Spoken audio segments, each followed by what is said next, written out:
Hello, the things to do in संभाजीनगरच्या या एपिसोडमध्ये मी आलो आहे कॅनॉटला.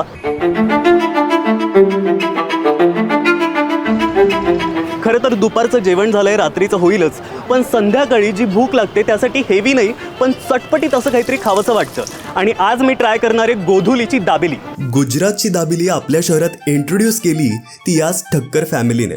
1991 साली अदालत रोडवर माझे वडील पेंजूभाई हरिराम ठक्कर यांनी सुरुवातीला 1991ला मराठवाड्यात पहिली दाबेली लॉन्च केली. गेल्या 35 वर्षांपासून या फॅमिलीच्या 3 पिढ्या शहराला दाबेली सर्व्ह करतात. पण आजही शहरातली लोक ही दाबेली चवीने खातात. पण गोधुली नाव जरा अँटिक वाटतं ना. गोधुली म्हणजे गाय जंगलातून परत येते अशी संध्याकाळची वेळ. पण याचा दाबेलीशी काय संबंध माहित नाही.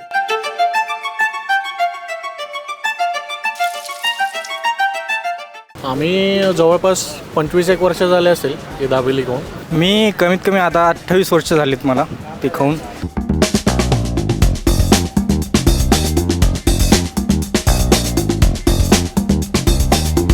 कॉलेजमध्ये असताना मी तिकडे जायचो.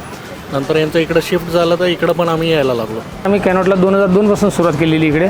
जवळपास वडिलांची जर धरलं तर 35 वर्षाच्या आसपास आमचा हा व्यवसाय आहे. आणि त्यामुळेच थिंग्स टू डू इन संभाजीनगरच्या मस्ट व्हिजिट प्लेसमध्ये ही जागा येते.